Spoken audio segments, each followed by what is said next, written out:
Hello and welcome to Level Up with the CEC. Today, one of our guests is Amy Hendricks, who is with Cleanbox Technologies.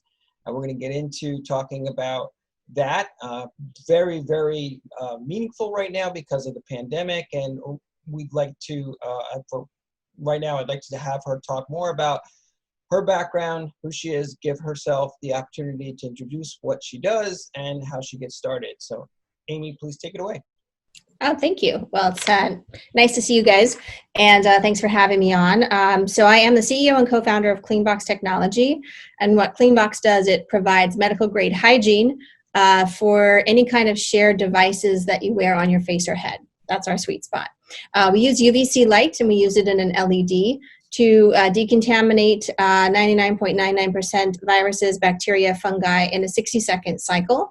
Our products were designed around hard-to-clean surfaces with close proximity to shared or potentially high-risk contagion transfer points, eyes, nose, mouth. So, and anything that has multi-layered surfaces or different types of materials built into that.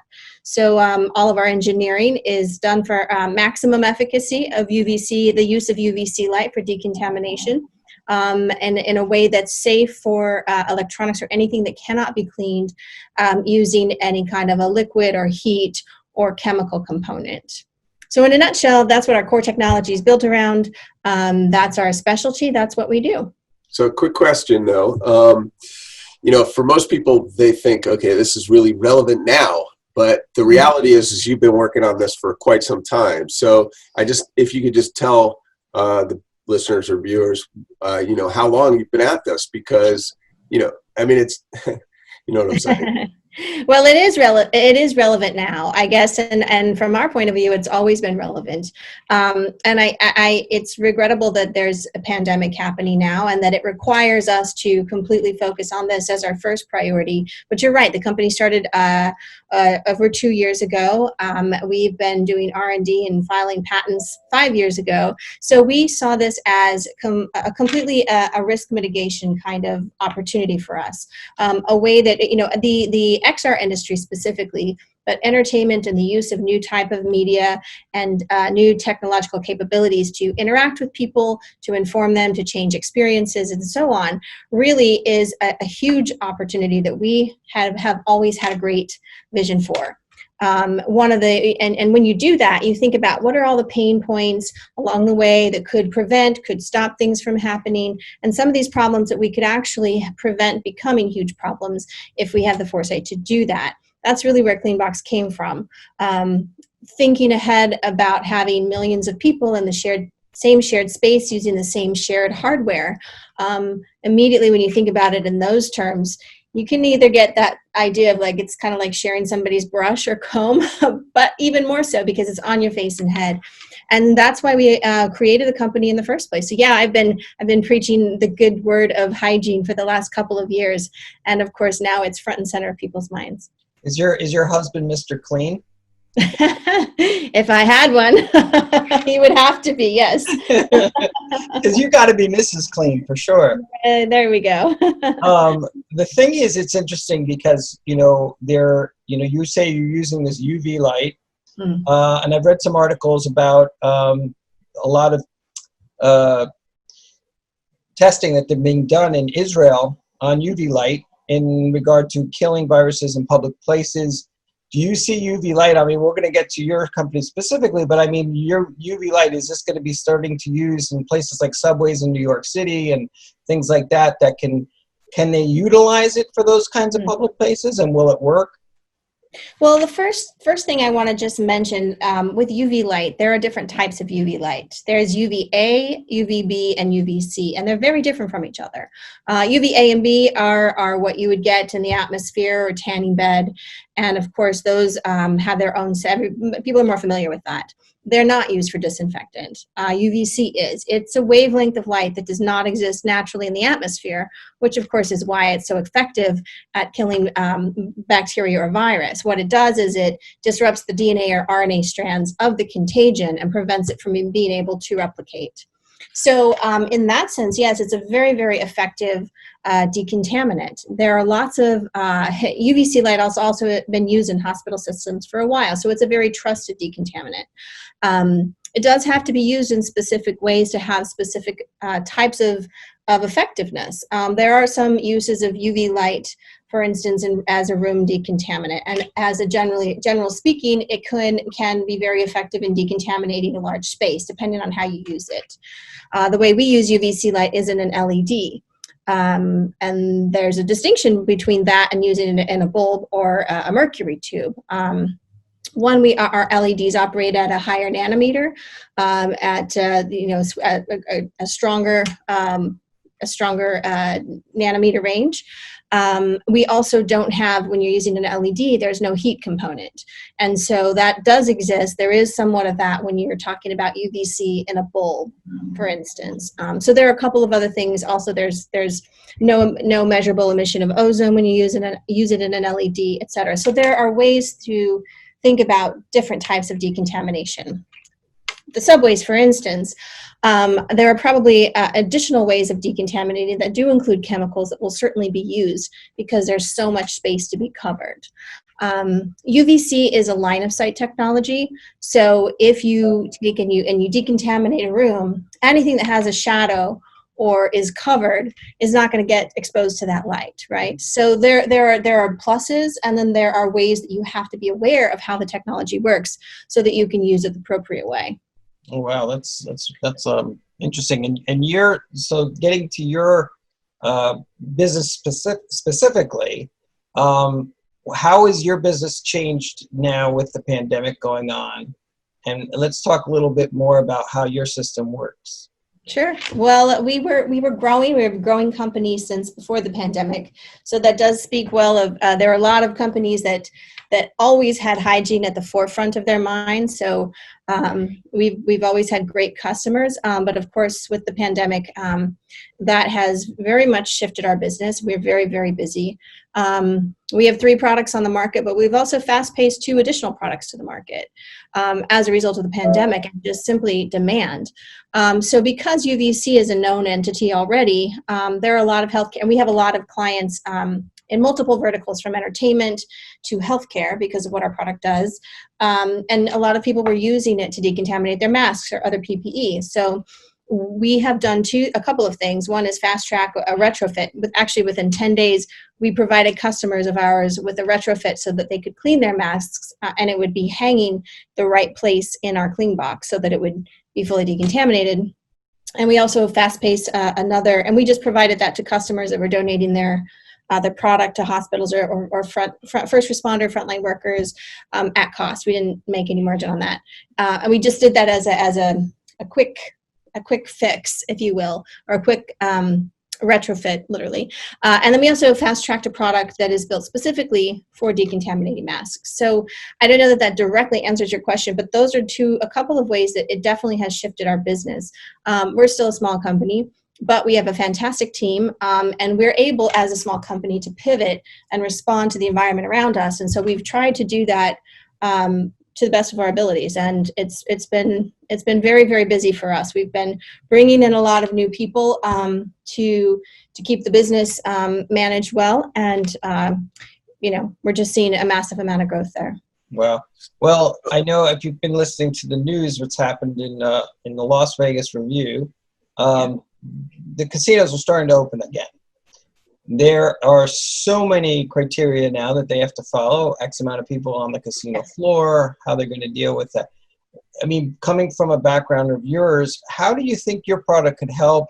I know for virtual reality, interactive gaming, that could be possible when they start putting those types of games on the casino floor. But could you utilize your systems now for this industry, for the gaming industry? Can I add something to that real quick? I just kind of, as we're talking, I wanted to, Amy, if you could create a scenario. Let's say I'm a casino operator, okay, and I've decided to get into VR or video gaming. And could you walk me through what some kind of setup, how somebody would deal with their general public? What would it look like? Well, there are kind of a couple of ways to answer those questions. The first is, of course, there are a million different hygiene protocols that I'm certain are being implemented, and especially in a place that is traditionally high volume, like Las Vegas or any kind of casino for that matter. So when you think about that, there are all the practical things that I'm certain are being implemented, which is good. I think in terms of thinking about that in line with our product and UVC capabilities of decontamination, you think about it in terms of, and this is how our business thinks as well, in terms of those personal items, anything that, if you're in a room, let's just say, and your room has been decontaminated, maybe you never sit in that corner over there. I have a chair on the other side of my laptop that I never use. There's a distance there. It's very different than if I'm putting my cell phone up to my ears, or I've got my keys here and I'm holding on to them and then I scratch my face. And so I think when you think about going back into a business and all the items that become much more personal touch points, that's when you start thinking about these technologies and how you could implement them in a way that decontaminates things that millions of people touch, right? So with CleanBox, for instance, we have our core technology was designed around HMDs and all the hard to clean surfaces. We kind of did the hard part on the engineering first. Other things using our CleanBox, for instance, we have a new box coming out this summer, the ad hoc box. That's for ad hoc electronics, anything from earbuds to cell phones to tablets to keys. I can tell you right now, I have a CleanBox at home. And I use it when I come back in. I have my retrofit. I decontaminate my mask, and then I put my cell phone and my keys and my sunglasses and my wallet in there, and I decontaminate those. And that's you must be the cleanest person on the planet. Well, I mean, it would be. I'm trying. I don't want to take any risks because. Again, there's so many, and again, this is very specific to this pandemic. Some people get sick, some people are asymptomatic, some people die. And I have so many friends who have unfortunately had to deal with COVID-19. Yeah. And I think, we all have to do our part and think responsibly. So this is something though, and I can tell you from my opinion, people's lives are permanently altered, from senior citizens to children. I mean, my niece and nephew who are 6 and 10, if I walk outside and I come back in and I scratch my face, they're like, don't touch your face. Yeah. They've already had it built into them that when you walk outside and when you touch other things that might be in public, first thing you do is you wash your hands and you take your shoes off, and you may or may not decontaminate the bottoms of them with bleach, or, put your stuff in the clean box when you walk back in. So I think that's important. I say that now and I touch my face, but it's something that's been, maybe more on the subconscious side, that this is forcing us all to have it more of a conscious decision on a regular basis. And businesses, 1,000 times more for all those reasons. Oh yeah. From what you're talking about, in order to even get the confidence of the people to come back to your place, having something of your technology in place and promoting that out to the audience or your future hospitality guests to say we have something like of your technology on site. Sure. And we're on top of that is a big plus to gain the trust of people to try to come back into those spaces. Well, that's a really, really good point. And I think, there are two components to coming back post-COVID-19, and whenever post is, which is still an unknown, is that it's, I think, for depending on what part of the world you're in, some people have had a hard time adjusting to the idea of how serious is this really, because we've been through, this outbreak here or that outbreak there. How serious is this really? Well, realizing how serious it is, if it's serious enough to shut down Disney World and Disneyland and entire Las Vegas and entire cities, well, clearly this is a unique situation. So now that people are hopefully more adjusted to that mindset, it's going to take some time to get that trust component back in place. And it's not going to just be a reassurance. It's going to have to be a scientifically backed reassurance, right? So you're going to have to be able to say, yes, we did this, so you can feel good about that, and here's why it works, and you can feel good about that. Well, are you working? You maybe brought up Disney World. I would imagine that you probably have gotten a call at least from somebody in those amusement parks, because for their workers, at least for their walkie-talkies and other things that they have, they would need a clean box to put that in at the end of the day so that they come in the next day. It's got no contaminants on it or anything. Yeah. Have you had any calls from them? Well, I couldn't talk about any kinds of clients or potential clients specifically, but I will say that you're absolutely right. For example, walkie-talkies, or even if you have a laminated badge that you wear all day long, or I really do think that for a while people are going to have to wear masks. It's not just going to be when you get on an airplane. When you're in a business, however you operate that business, they're going to need to wear masks. And so you think about that in those terms. And we've designed our product to be very, very simple. We have, it's a 60-second cycle. Now you could be, if you're in a hospital and we can run at longer points of time.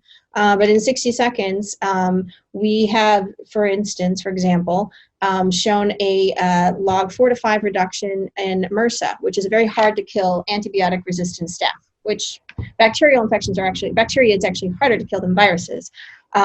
If you know that if it's a short process, 60 seconds is a manageable amount of time. So even if you've got people coming in and throughout the day, for example, our mask product, Clean Defense, it's designed for ongoing decontamination of a product multiple times throughout the day, and that will be an extra layer of safety. Well, I mean the VR headsets are one thing. Yeah. But if casinos are gonna start offering, and I know they will be, video gaming with controllers and other things, your clean box can also take care of the contaminants that could be on shared controllers as well. Absolutely, yeah, absolutely. I had a quick question. Here I am on the Enterprise, okay, and I saw that. I noticed you switched up. Like, we're in Vegas. When people come from they beam up from the planet, I put them in this room where they get decontaminated. Is the product harmful for humans, and can you scale it up so that if you had to, you could just basically have a person walk through this? Well, that's actually not an uncommon question that I get asked. And I would say that there are a lot of good uses of UVC light, but it is something that you don't want to be exposed to, kind of like this, well, in the sense of if you stare at UVC light for a certain amount of time, your eyes will become irritated. So because of that, we have safety mechanisms built into our product where if you open the door mid-cycle, the cycle stops. For example, you probably shouldn't be taking any kind of UV light and running it over your skin. So as in terms of putting an entire human into a UVC lit room and having that a viable solution, I'm not sure that would, there are a lot of other components that would come into play there. But in terms of, other uses of UVC light for decontamination, there are a lot of ways that you can take that particular technology and make it so that a lot of other components besides just your haptics and your handhelds and your controllers and your headset are decontaminated. Okay, well, I'm back in Vegas, so. All right. So this is your pitch for Vegas, coming to Vegas. Yeah, and it's funny because I could see every business on the planet needing something like in restaurants. Sure, yeah. Because, and all the things. Well, so a couple of things to think about. I mean, yes, we do have product on the market right now for a lot of these things. We have product in the pipeline. We have product that ships this summer that's built specifically for everything you guys are just asking, because I agree with you guys both. It's very, very important. And there are a lot of other use cases when you think about, again, just a kind of being aware and mindful of it. All the things that are held by your hand or come into exposure could be contagion transfer objects. Yes, when it's done the right way, UVC light is highly, highly effective. I'm just curious, is there any limitation as to the space? In other words, if you took UVC light and put systems in ceilings, and for example, in subway cars or in massive amounts of UVC light in casinos or restaurants, cleared out everybody out of the place, turned them on for a half hour, an hour, would that be effective in any way? Well, I think it depends on your proximity to what you're trying to decontaminate. UV can come in different forms. UVC light can come in different forms, right? And if your idea, for instance, is to decontaminate a slot machine, let's call Exactly. it. And you want to worry about the part of the machine that everybody touches, whether it be the front of the screen where they're not really supposed to touch, but everybody does anyway, or, feeling in the, did I make any money? Did anybody leave any coins here or any, chips? Those kinds of things can be very, very useful for. The light has to be directed specifically. And then again, shadows come into play, which is why for our products, because they're all for personal items, we're very, very careful to be able to reach that level of decontamination. We don't want to reach 70% decontamination or 85% or general decontamination, which is all useful. But for our products, we're very much specifically focused on reaching 99% plus decontamination, no shadows, so there's no, all of our lights are the radius overlaps with everything that it touches, and then the distance to surface matters, and then the time matters. So that's our specialty. In terms of taking UVC light and putting it on with people in the room, probably not a good idea in general, but ways of decontaminating, a space over a certain amount of time, there are ways to do that. It's funny because do you have give me a little more about your background and how you ended up in this industry. It's very, very interesting. Well, I took the road less traveled. Really, the CleanBox came to be from a project that I was pitching to the Smithsonian Institution in DC about 5 or 6 years ago now. I, at the time, had a long relationship with them. I had worked with a number of the executive team at Air and Space and Natural History, fantastic institution, of course, and I always wanted to work with them in some capacity. I was at the time writing for a think tank about how changes in technology would begin to influence consumer behavior. And for me, I immediately, I'm at Mobile World Congress and I'm seeing the progress that these particular immersive technologies have seen, and how, VR is not new, of course, but the use of it and the development that has happened, in the last however many years it's been, 15 plus years, it is actually in a form that can change the way masses could adopt it. So my thought was 155 million objects within the Smithsonian's possession. 1% is the max they can ever physically display. This is a great opportunity to use these immersive technologies. That's where that came from, and I had worked on a project in relation to that. One of the first problems that didn't exist yet, but that what we realized would have to be solved before any kind of mass adoption would take place, and certainly before a quasi-federal organization such as the Smithsonian would be able to take that and adopt it, was that of hygiene. Right. You have millions of people, 30 million people come through their facilities on the National Mall every year from all over the world, from, you don't know where somebody's coming from. And a huge barrier of entry, whether it's from the practical side or even just the subconscious side, is taking something and putting it on your face when 100 or 500 or 1,000 people have already just done that. Right. That's where CleanBox came to be. We were solving a problem before it became a problem, and we were really coming at it from a risk mitigation point of view. And then from there, further development of thinking, what are the other pain points that we can also solve in the same kind of operational, means that makes it simpler for obviously, ultimately, the mass public to adopt XR as a way of life and as a way of education and learning and experiencing and entertainment. How many other pain points can we solve at the same time? So, our product has developed from hygiene to, it cleans and dries the headsets, blows off any, anything that's still on them or any object that you put in a CleanBox. We have a hydrophobic nano coating that you can use on textiles, so fabric, soft surfaces that will make them hydrophobic. So if you're, when people sweat in their body oil, it doesn't seep in, and it doesn't, of course, then leave smells, etc. All of our product has locking, remote locking, regular locking, storage charging capabilities. So really long story, I took, it was a circuitous path, but the ultimate goal was solving some of these logistical problems so that the industry itself could be, for the betterment of the industry, And one thing I often say is it's a super sexy industry. we have the least sexy part of it. And I say we keep you sexy. That's the whole point. Yeah, and truth is, it's ingenious. I got to say, the whole concept behind what you've done is just brilliant. And when you talked about the clothing, uniforms, this is something that casinos can use for their cocktail waitresses and their, the people that valet your car. I mean, if you're going to get in someone's car, their clothing should be clean, and not have any of those bacterial or anything viral particles on it, so that when the actual person gets back in the car, it's not contaminated. So great interview.